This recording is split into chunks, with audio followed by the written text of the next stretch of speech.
Transgenerational Succession for Sustainability and Impact. It took me a while to get that long sentence together, but for everyone, let's just say transgenerational succession. And really, what does succession mean? It's simply passing on the torch, like we used to say in Queen's College. That was our motto. QC girls. Thank you. That was our motto, is our motto actually, pass on the torch. And that's really what succession is about. It's basically passing on your intrinsic values, your systems, your principles from one generation to another. That is the simple definition of it. But for this session, we'll go a bit deeper and we'll talk about the importance of continuity, long-term planning, and maintaining a positive influence on society and the environment. You know, it's easy to say, oh, I have a succession plan, but if the succession plan is not sustainable, it's not impactful, then really what you've created is a one-time success.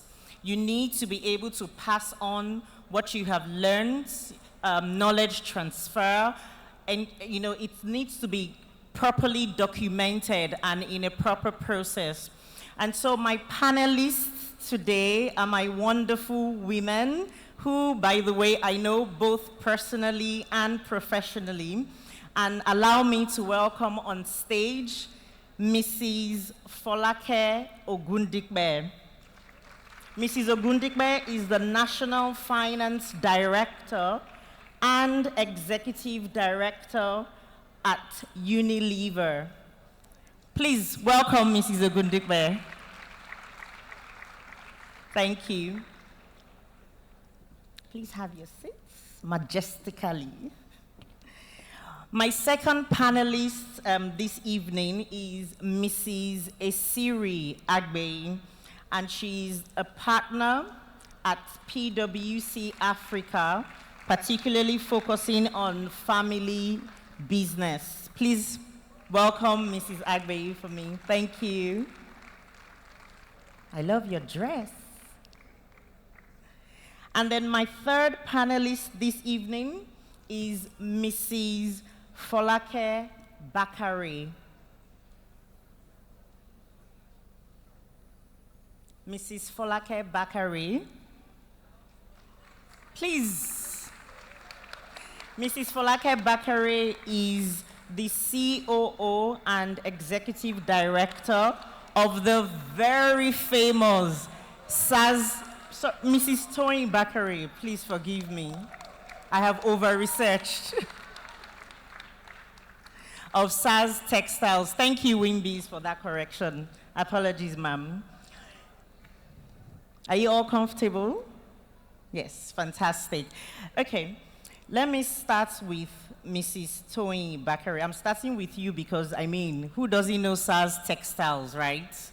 Everybody knows SAS Textiles. Growing up, my late mom will always say, Tabati was SAS Textiles. We are not properly dressed. That simply means if you're not wearing SAS Textiles, you're not properly dressed. And she would drag my sister and I, and she would say, Ele, lo fine. So thank you very much. My first, I will allow you please introduce yourself very briefly, and then I will direct my first question. Thank you. Okay, good evening, everyone.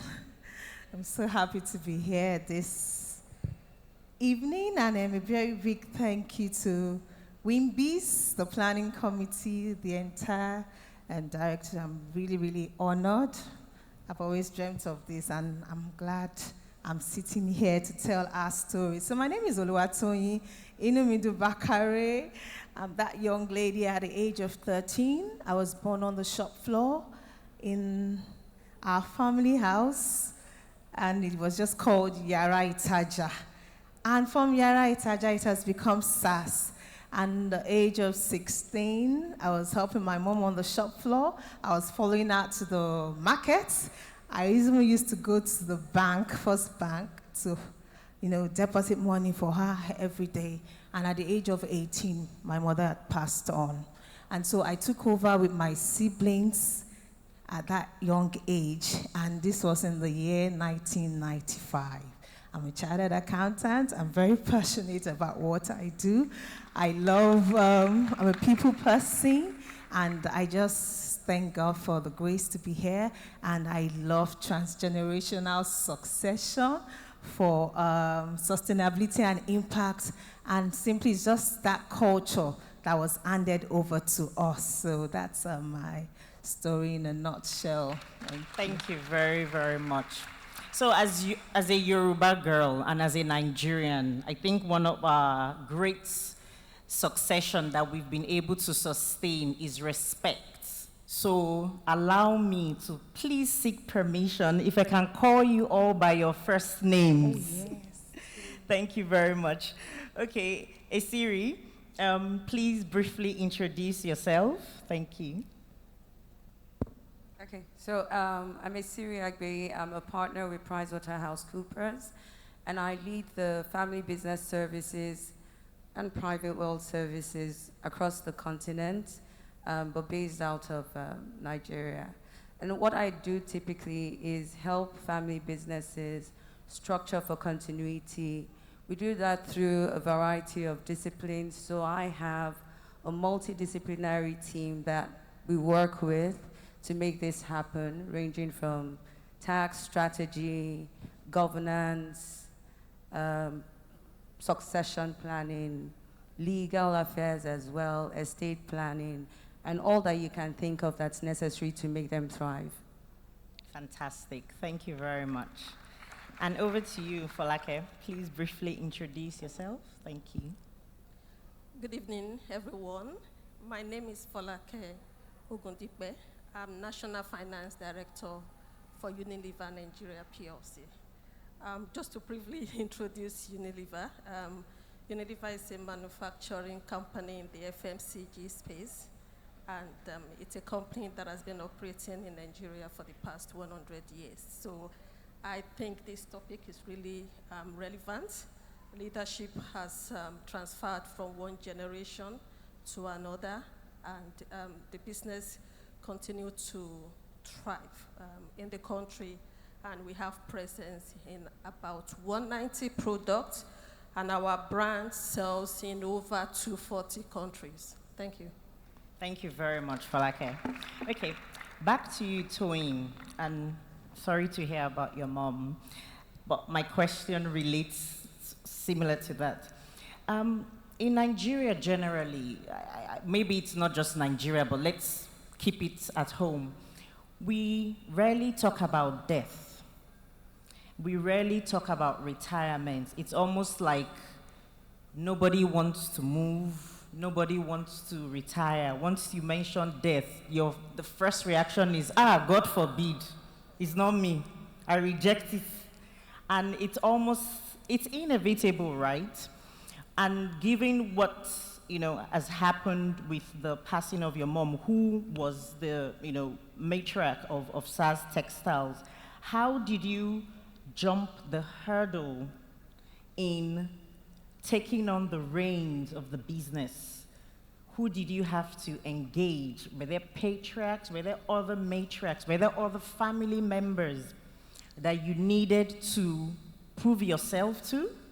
Basically, talk us through how you jumped that hurdle and taking on the reins of SAS Textiles.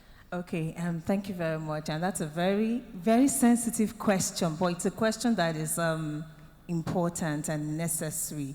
And so, people talk about succession planning. And so in our own time, what was succession planning? I was only 18-year-old, when my mom passed on. She was just 48. But can I tell you something? She had taught us. So at that young age, I could measure, I could cut fabrics, were the ones that tending to our customers. So the first thing I'll tell people is, let's catch your children early. All the 6 children, we all knew how to attend to customers. Remember, it was a shop in the house. And so for us, I remember it was a decision we had to take.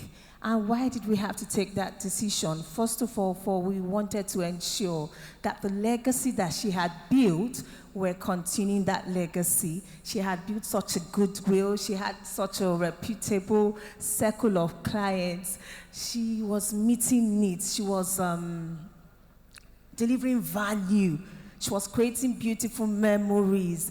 And honestly, I just want to say a shout out to all our SaaS customers. I want to say thank you. I mean, one of the founders, when she saw me, she said, "You are finished taking all our money."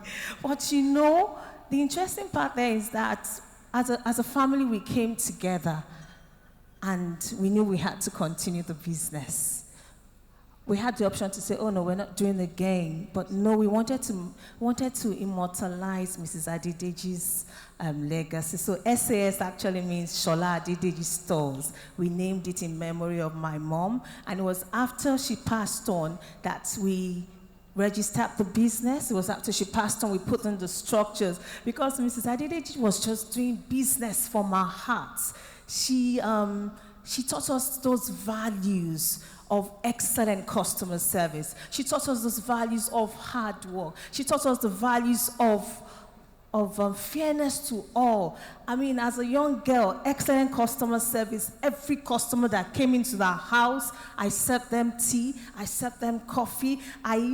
Even there's some that will come on Saturday just to eat moi moi with my mom. It was a very, not only did she sell, she canceled. She added value. She went for their events. She made impact. And so 50 years, so 30 years after she passed on, people still talk about her. People still talk about how she attended to them. People still tell me how she gave them gifts. So was it easy for us to continue? Oh yes, it was. It wasn't so easy, but emotionally, we took over. And of course, there were one or two aunties, and I think the first decision that we had to take was, you need to move the business out of the house. And so we made our first decision in 1995. And we opened our first store at Sulere Super Plaza, Akerele. And I remember when we opened that store, I remember we were about to open it, and it was one of our friends, a very close friend, and she said, "You need to move the business." We said, "No, my mother didn't like competition. My mother just wanted to do her business quietly." But we said, let's pray about it. And I will never underestimate the God factor. And we prayed, and we were in that branch when Akerele for 27 years until it got burnt in 2019. But from there, we were able to open other branches in Ikoyi, in Lekki, and we're global, and we're still thriving. And so for us, if you want to answer that question theoretically, I think now people are talking about, people are doing programs about wills. You have to get knowledge about retirement planning. You have to know what you want to do. You have to have consultants who will advise. So we had consultants as well. And we were the staff. We were the staff in the house. And so we're combining our schooling with taking over the business. And I just say it wasn't easy, but we paid the price. Yeah. At that young age, we were despised. We thought we couldn't make it. It wasn't easy. But with such a good network of clients who are still our clients now, going to the third generation. I think for me, the one that touches me most is third generation. Yes. That deserves a round of applause. People that's my mother, when they were getting married, I remember one of the Abiola family, and she said, when I was getting married to the late MKO, he said, your mother attended to me. Now, when our daughter was getting married, we attended. Now, some of them, their grandchildren are getting married, their children are coming. So for us, we have seen that sustainability and we've seen the impact as well. And of course, we're creating beautiful memories. We're making people happy. Are we not making you happy? Fantastic. Before you put the mic down, let me poke you a bit, because Mrs. Adegbite has said we have to make sure this is very practical. She was in my dream. Make it practical. So let me poke you a bit. You said there were some aunties. You sighed. That means they were problematic. And for me, that directly impacts succession. Please tell us, how did you deal with those village people? Okay, you see, my family is a very close-knit family. Sorry, in case they are, I'm sorry. So my family is a very close-knit family, and we didn't really have those type of aunties. But you know, my mother had built us on that foundation of love. So we had built a business she raised us up in that culture of love. And today we're 7 siblings. We all work together. All in SARS. Yes, we all work Wow. for SAS. We had people that even worked in the corporate, but they came back to join SAS and they brought in their structure, they brought in technology, you know, they were able to move us to the next level. But where am I going to? Oh, we tried, we had that resilience. We had that emotional strength. And so for us, the first generation of SASs, I say it's a story of hope in adversity. And so even though we didn't want to continue, people kept on coming to the house. We want to get married. Where are we going to get fabrics? Oh, their mother just passed on. So we're creating solution. We became emergency service. We became essential services. So, you know, it was my sister and I that continued initially. So I was 18, she was 21. I call my sister my MD. And she's really my boss. And people all over would call her Madame. And you know, I remember a customer coming in the early days and they said, "Don't you people fight?" And so I knew they were waiting for us to fight. I knew they were waiting for us to have conflicts. But because we understood the culture of love, we understood the culture of respect. Respect for us is very key. Yes, respect. We understood what it means to be humble. I respect everybody. We operate from a culture of love. So that thing alone, it built our business. So every negative voice, we didn't let it get to us. We went ahead. We decided to move forward. And because we had a picture in mind, we just wanted to build on Mrs. Adelej's legacy. And every day people will say, "Oh, I'm sure she's so proud of you." Fantastic. Thank you very much. Now, this is to you, Isiri.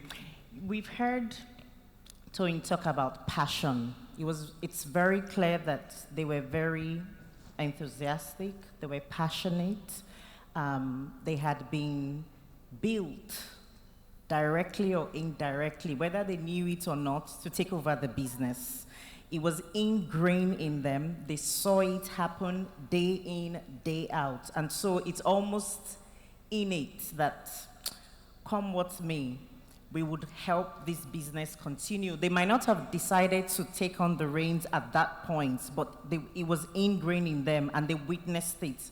Now, the question to you is, how do you determine who to pass on a business to when you're dealing with your clients, who I know are very family-driven type companies, family-owned companies? What have you experienced in trying to focus on who they will pass on the business to, who the successor will be? Yeah, so I think depending on the case at hand, the answer will be different. And it usually should point, or the North Star would usually be around meritocracy, over and above maybe a natural firstborn, who we think is the leader in the family, and then we believe automatically they should be the leader in the business. So when we're doing analysis like this, we tend to look at it twofold. One on the family side and one on the business side. Very obviously, if you have a firstborn, everyone respects, that's fine, but that's family. And then you have to look at business differently. So we've seen a lot of case studies, and I'll maybe give an example of Lego. All of us have played with Lego as children growing up. Lego got to a point about 2 decades ago when they had the question about who should take over the reins of the business. And at the time, the natural instinct was a child in the family and the firstborn child at that time. But they found that their profits continued to decline, and they then hired a consultant to come in. The consultant took the time out to try to understand what the founder had in mind when they started Lego, and realized that after dusting a few, leaves from their basement, that they had far gone away from what was intended from the beginning. So even if you did have a child who's firstborn that you thought could have taken over the business, the question is, do you have the same passion? Do you have shared values? Do you have a shared vision? And sometimes it's also lack of communication that causes that not to pass down. And so what this third party had done for the business is to find that out and to bring them back on track. And what were the signs that caused them to bring that person in? They started to make toys that were far off from what they had dreamed of initially. So when they're making Legos of a fire truck, for instance, it didn't look anymore like a fire truck. The simple red fire truck that we all know now looked a lot more complicated. And so he's like, that's not the vision for this business. What the founder had in mind was to ensure that children had freedom to play around, to be creative, to be imaginative with the simple blocks. And so taking them back to the vision and the values was a jump start for that business. Right now, they are valued at over $30 billion, the family office for Lego. But at the time, it was a miserable in context, about $150 million. So you see how just a shift in direction caused them to jumpstart that business. And what made that happen was a third party, not even a child. Now we've seen instances where even children who you think have grown up in the business even start to fight. A very good example is Puma and Adidas. They are brothers, but then in going through with building that business, there was a huge feud. And that feud arose because of marriage, bringing in in-laws, and then just looking at, oh, how are you spending this money? There's a problem. Again, lack of structure, and then lack of trust as well. And so sometimes you do find it's easy to say, okay, maybe the firstborn child might be the one, but there are a lot of questions to take in getting to that answer, and it might not be the firstborn. And maybe I'll just come back home. We had an impressive summit recently on family businesses, and I chose to highlight a business that was 100-year-old in Nigeria. They've been doing leather business for over 100 years, and they supply the luxury brands that we know. Which one? Louis Vuitton, Prada, Gucci, all those. And they're 100 years today. But the person in the third generation who is now leading the business, and by the way, the fourth generation is already working in the business. The third generation leader is actually the second born of the man. Now, they had all grown up in the business, just similar to your story, very attached, but very early on, the dad already knew who would take the business to the next level, and that happened to be the second. Was a conversation had? There were conversations, trainings. It was very clear that the firstborn didn't want anything to do with leading that business. And so preparing them for that prevented any shock of, oh, I'm feeling disenfranchised because you've called in my younger brother and not me. And it's the same too in any business, third-party business that's not a family business. You should know who your successor is. Everyone, all the employees should have already started pointing that, oh, this is probably the next MD. This is probably the next CFO, because you are towing that line already. So it's not unusual as well for family business. And I guess the biggest challenge for family businesses is you mix family and business. You don't draw the lines very clearly. And sometimes there is an assumption that leadership in family should also be leadership in business. Thank you very much, Isiri. That was awesome. Thank you. Okay, now we've talked about the passion. We've talked about conversations being had early on to prevent any sort of bad blood, let's call it that, to prevent rumor mongering, to prevent a lot of things that can cause a company or a family business to crumble. And so my question is to you, Folake. I mean, Unilever is it's a huge company. It's not a small, place to work. So the question is, how has Unilever implemented succession planning? And in your opinion, how sustainable is it? All right. Thank you. Unilever believes in purpose. We believe that brands that have a purpose last, people that have a purpose thrive, and a company that has a purpose would grow. So as part of our succession planning is the strategy that we call a compass strategy.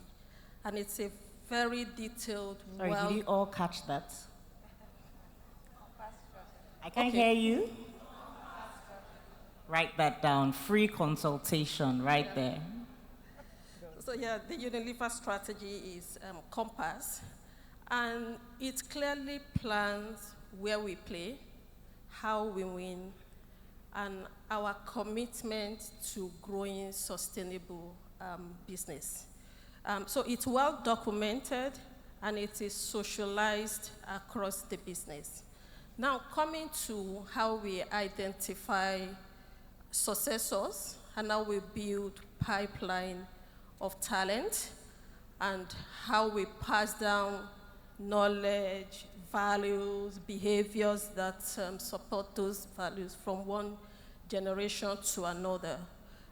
It starts with a process we call the Development People Forum.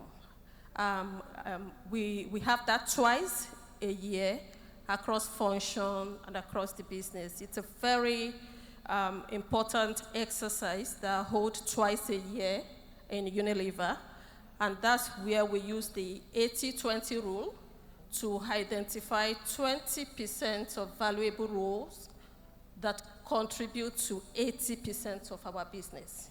So we identify big talent, promotable talent, succession pipeline, and we put in deliberate effort to develop them, create opportunities for them, and prepare them, and give them assignments that prepare them to take over leadership positions and grow within the business.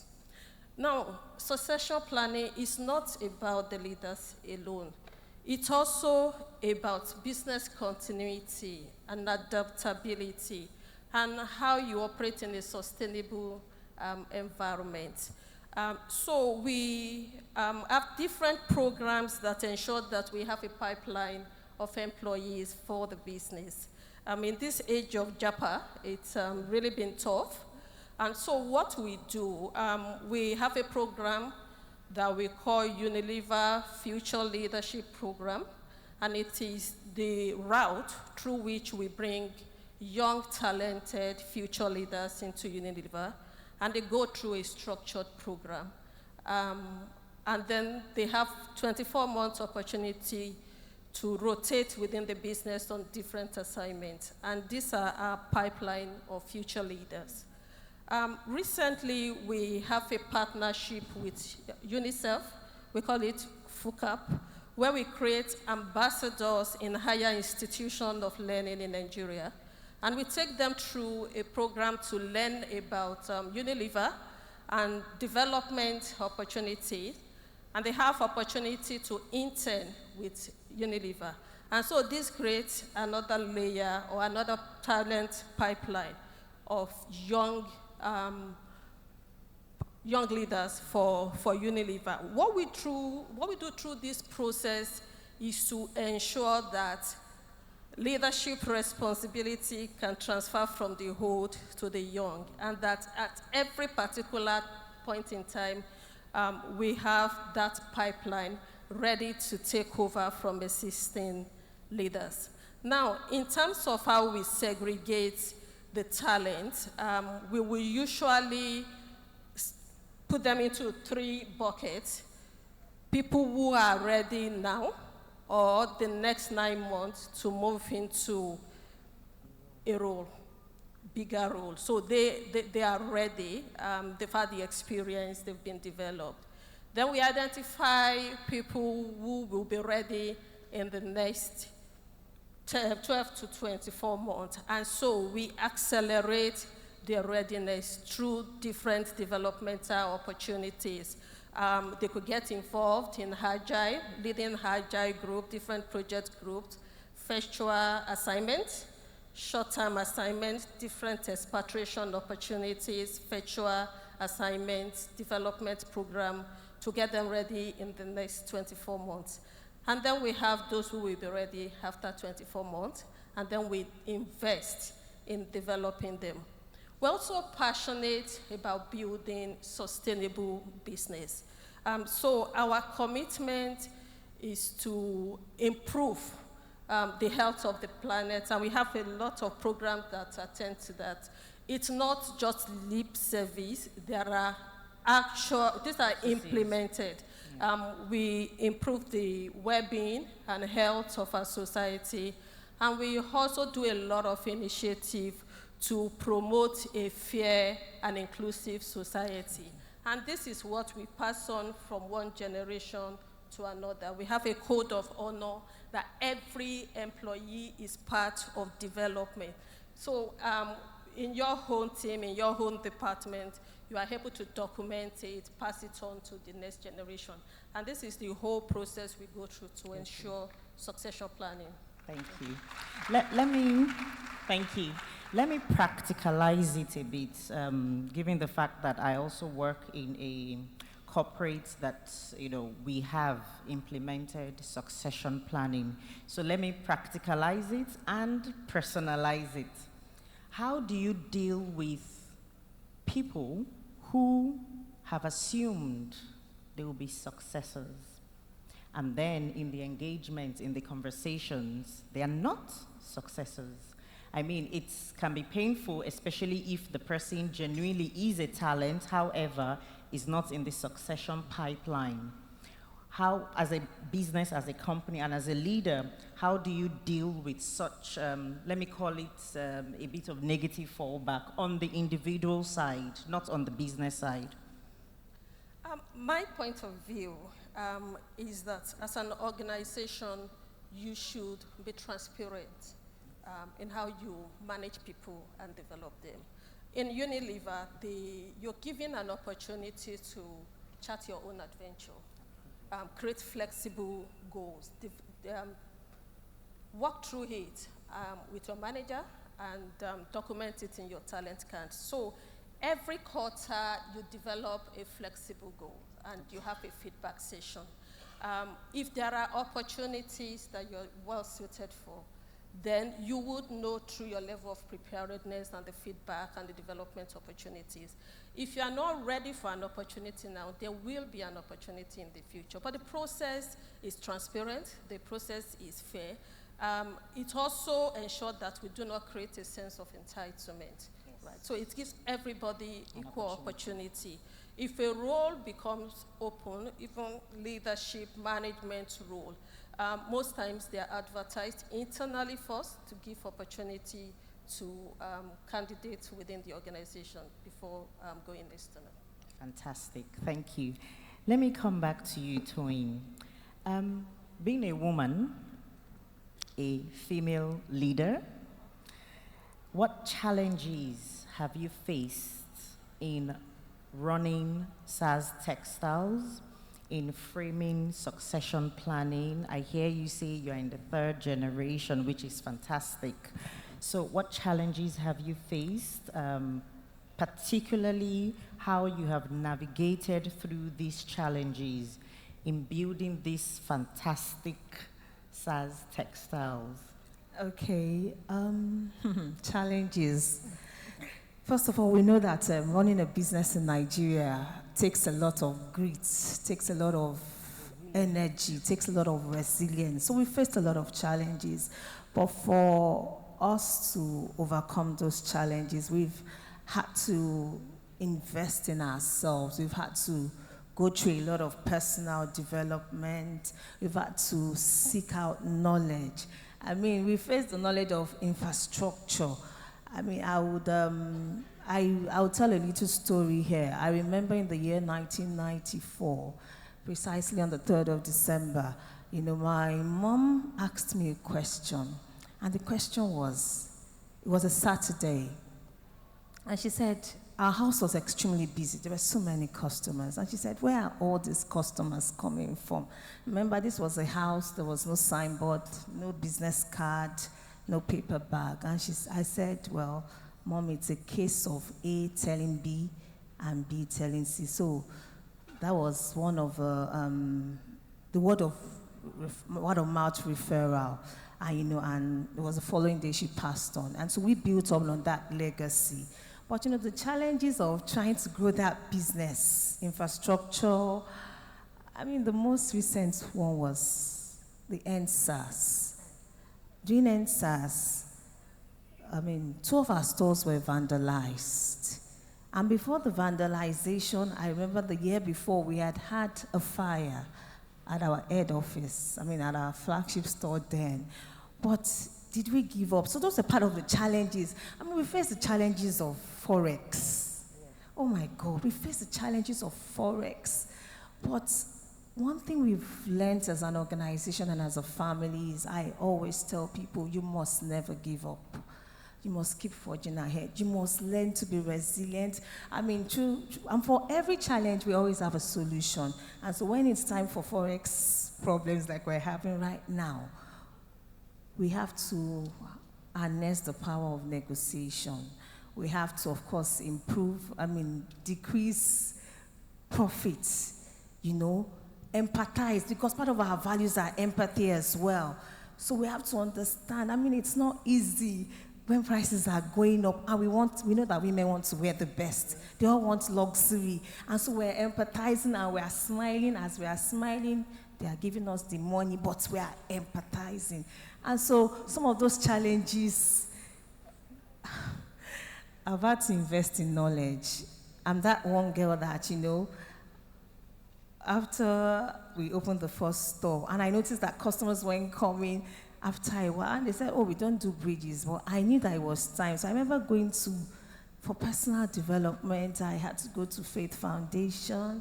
I had to go to LEAP. I just kept on improving myself. I knew that we had to do business by the books. We had to put in structures. And one of the things I learned then was that you must learn to work on your business and not work in your business. A lot of us just want to work in our businesses. So we had to overcome that challenge by developing ourselves, putting in corporate structure, which is not easy. Making everybody, of course, being prudent as well. Being prudent, because sometimes we see, oh, you're seeing the cash, you think there's money. No, we had to be prudent. We had to learn to plow back our profits. We had to learn to put the money back into the business. And from there, we started expanding. I remember the second shop we opened was Awolowo Road outlet, But meanwhile, our first branch, we kept on opening, we were expanding, we were breaking down walls, expanding the store. So for us, we knew that there was a market. We knew that we were there to create value. And, the way we've overcome all those challenges, I look at the instance, for instance, not only one store, but 2 stores were vandalized. But, because we had built a business that there was such a goodwill, oh my God, people were calling us. People not only encourage us to build. I'll tell people that make sure you have a goodwill. Make sure that your business has such a legacy that they don't want to see your business shut down. People were giving us money. From that season, I had to open another shop in my sitting room where 5 branches were down to just 1 branch. But, together we were able to build together. We chose to be resilient. We chose not to give up. Another way to overcome all these challenges, which we did, is have mentors, have a good support system. Have a diverse people that you can run to, And so a lot of them, some of them, I call them our shareholders, our directors, You know, they advise us, they tell us what to do. And of course, our siblings support as well. So we made sure we had one voice. And so in overcoming all those challenges, we had one voice, we had a vision. And our vision was to build an institution. I remember when we were building our head office and we had to put in a lift. And I said, lift? And it was if Lord said, no, you are building an institution for generations yet unborn. And so for us, we chose to see the future. You know, we chose to create those beautiful memories. We chose to empathize. And of course, we chose to develop ourselves. And of course, I think the most we have overcome our challenges most is our internal staff, our internal customers, who I call our staff. And so our oldest staff has been with us for over 3 decades. We've had staff who've been with us for 2 decades, 10 years. As in, once they come in, I mean, we've had some that we have even seen them as our succession plan. They come in, some with just jam, but inside SAS, we encourage them to further their studies. They go to school, they get married, they have children, and they're still working with us. And so for us, those has been our greatest encouragement, because they are the ones that are there through thick and thin. They are the ones that are there when we went through the fire, when we went through the water, when we went through NSAS, and of course when God is bringing us to that wealthy place. So our support staff, I see them, they're there. They're working tirelessly, you know, and for me that has been very, very great source of encouragement. So thank you very, very much. What a great impact you're making. So you've taken the succession out of the family and even including employees in your plan. That's honorable. Thank you. Now this question is for you, Esiri and Folake. So I don't think there's any topic that can come up now and you won't talk about the Gen Zs. I don't think it's possible. And so what I've noticed is the value system from one generation to the next, it varies from the Generation X to the millennials to the Gen Zs to the alphas that are still growing. It varies. You talk to your classic Gen Z, their mentality is different, their approach is different, their value system is different. You talk to a millennial, it's almost like it's a do or die affair when they are working in any environment. But with the Gen Z, one inconvenience, more than half the time they are gone. In fact, some of them don't even resign. They will just leave their laptop, leave everything and walk out. They've gone. And on top of that, obviously, is Japa. But that is not only applicable to Gen Zs anyway, but the opportunity to Japa is more abound for them. And so I love Gen Zs, by the way. I consider myself a Gen Z at heart. But I think that their values, it varies significantly from the leadership workforce today, who are mostly late millennials and Gen X. So how do we close the gap in trying to implement succession planning? How do we implement and transfer those values and principles that we believe are the best values and principles that they should take on the baton and run with?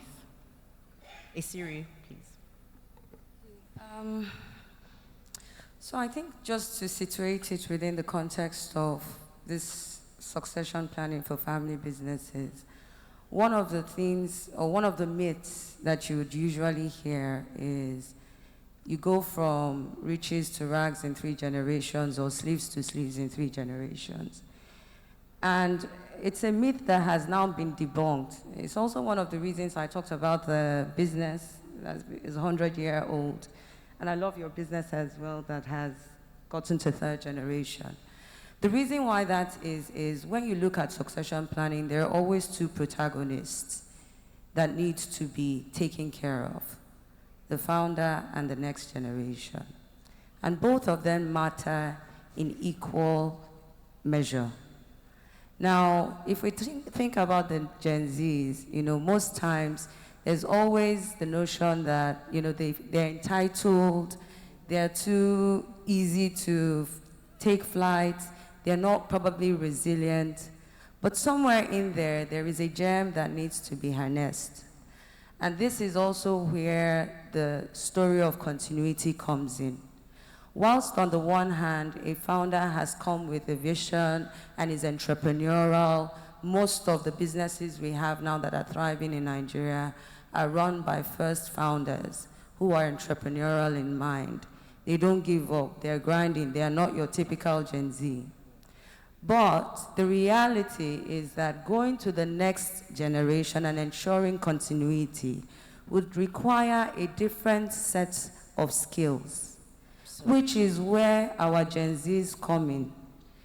Most Gen Zs are powered with creativity, innovation. So where they find that that is lacking, they lose, they're just discouraged, and then they go.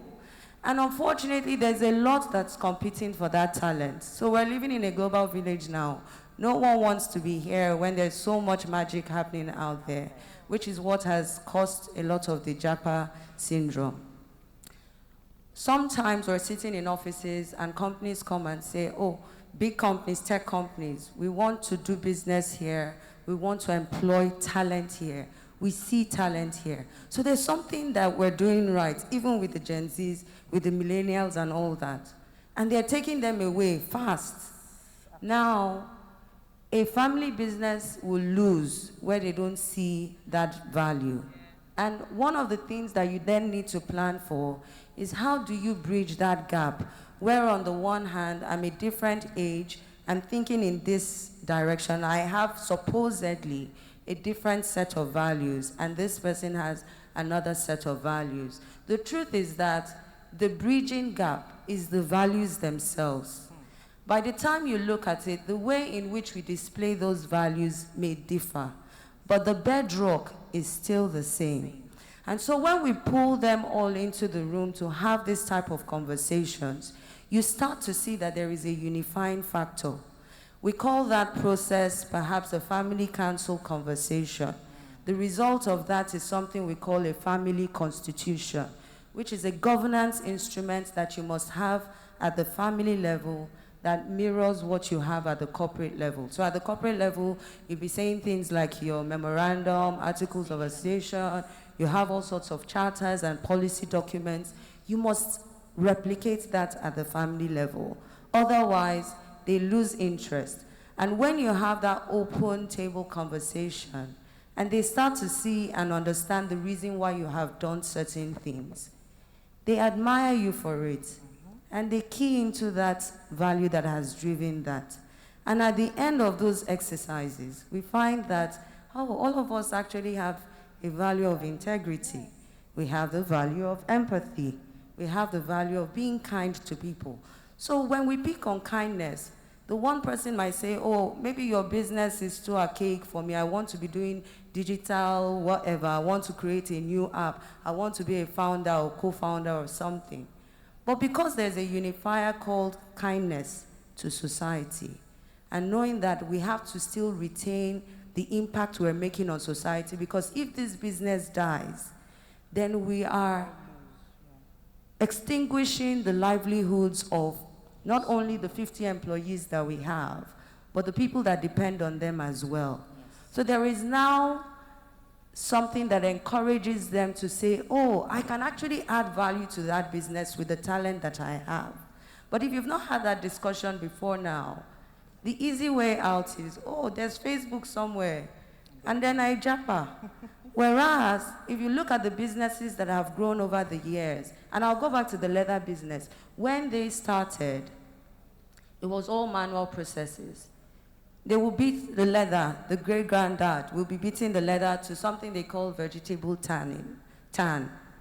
Now they have grown to an extent where they had to buy machinery. That was only possible because someone went to school. The granddad, the dad, they didn't go to school. Now the son who is now leading went to school and he says, oh, we can have this machinery. Imagine if he had left the business, that business would not be where it is.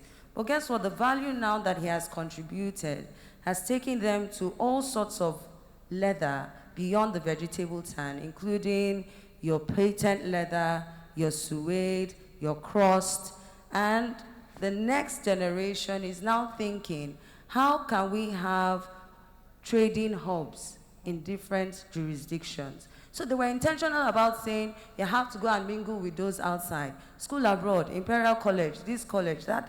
You have a wide network. And that's helping to build the supply chain as well. So they are different in terms of their age groups. The fourth generation has a very different mindset from the third. But there is a unifier. And they're leveraging the strengths that each of those generations have to solidify the business. So I think finding that jewel is important. Thank you. Capacity, yeah, thank you. Earlier on, you mentioned pass the torch. QC girls. Whatever we think of late millennial, Gen Z, whatever we call them, they are the future talent. At some point, the current set of leaders, we need to yield space for this generation. So I believe in the acculturation process, where whatever plan you have for the business, the core values, the principles, the behaviors that you want to encourage, you socialize it within the organization. In Unilever, when we get new employees, irrespective of your level, junior employee, management level, we have a body mentoring process. And it is the process where a new employee or a young talent interact with a much older or somebody at management level. So you have a body that guides you through the system. And we also have a structured mentoring program. The mentoring program is a two-way system. It also gives opportunity for leaders to learn from the young people because they come with a lot of ideas.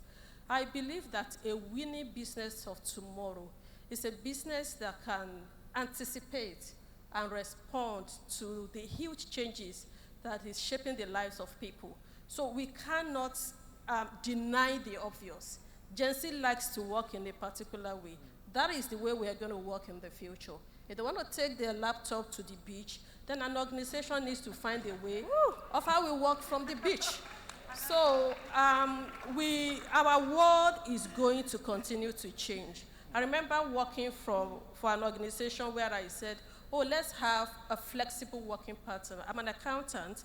When creating models or reviewing, I want to do it in a quiet environment, not where people will disturb me. But I had, oh, no, if we introduce that, people will not work, they will not give their best. COVID came in, here we are. We didn't have a choice yet. Fantastic, thank you very much. Do we have time for questions? Only one question, oh gosh.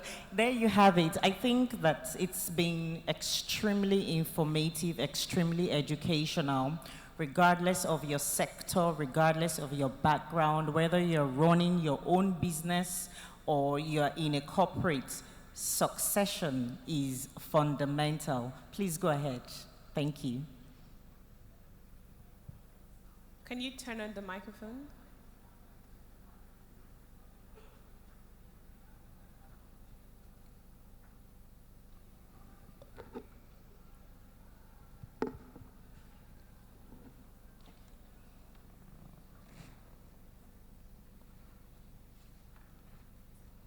Thank you very much. Fantastic panelists here. I say a special hello to my sister, Statoyi. And so a quick one. I had written down my question because I wasn't sure I would have the time to say it. I said, I'm a financial planner and I provide estate planning and advisory to individuals and families. So I know that conversations on debt, incapacitation are quite sensitive conversations. Yet I have seen families suffer because these conversations did not happen. I mean, sudden death or incapacitation of a breadwinner brings a family into a financial situation where they didn't prepare for. So specifically to a Siri, how have you been able to sort of break through, this cultural barrier when you are speaking to your clients?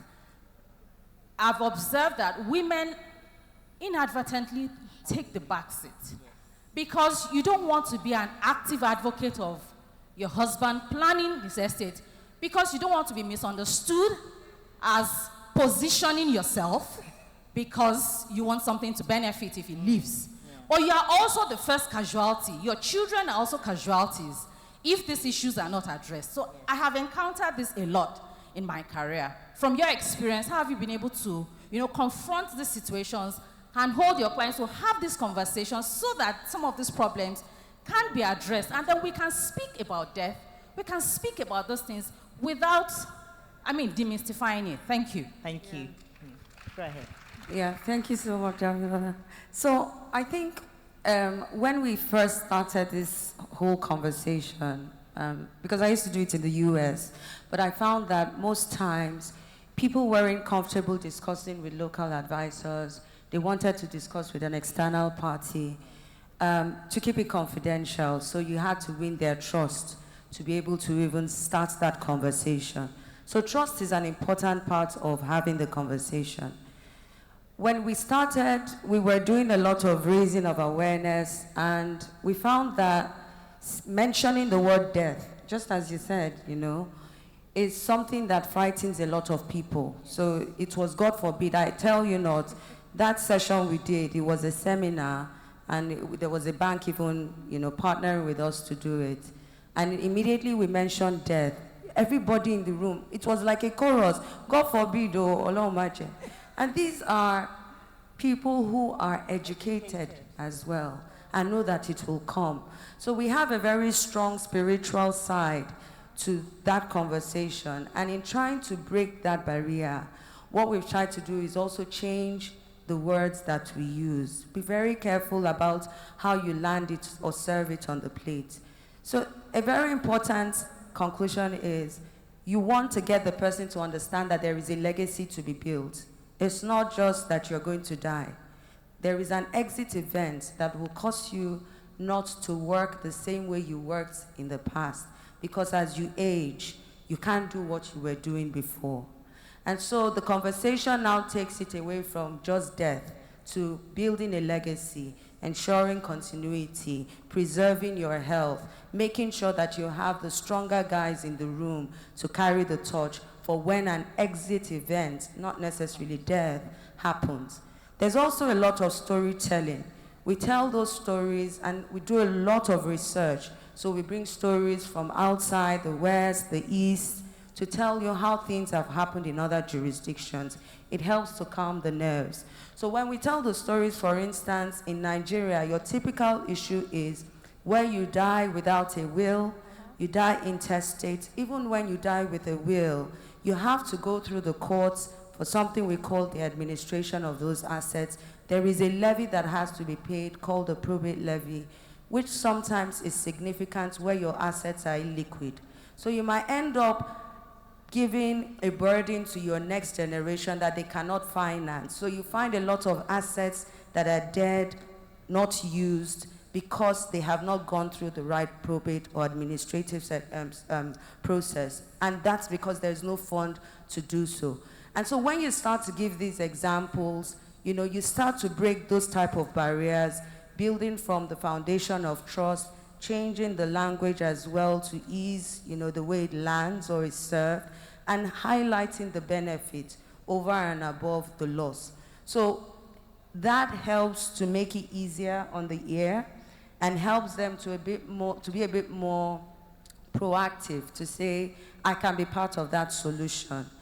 Now, in terms of the difference in, perhaps you will have different branches sometimes, polygamous families, it's also a difficult conversation to have. We actually have to do in-depth research to identify trusted family members or extended family members that can act as protectors in the room on behalf of the entire family. And that has worked in India with the Reliance industry. I don't know if anyone knows about the Ambani brothers. They also were at war for years. What caused that war to end was the mom coming in and saying, look, your dad's friend from so many years, all of you will respect him, and this is what he's telling us to do. So that helped to also calm the water. So there are a lot of angles you may look at it from, but I think it changes depending on the uniqueness of the family. Thank you. Unfortunately, we don't have room for additional questions, but just to summarize and bring it back home, I think for each and every one of us here, it's important that we have our clear values, be very open-minded, don't chase the Gen Zs away, accept their values, merge their values with yours, and create a sustainable transgenerational succession. Thank you very much, Toyin. Thank you, Folake. Thank you, Isiri. It's been awesome. I'm Yemisi. Thank you very much, Rimbis. Have a fantastic evening. Please let's celebrate our moderator, very able moderator, and our distinguished panelists for doing a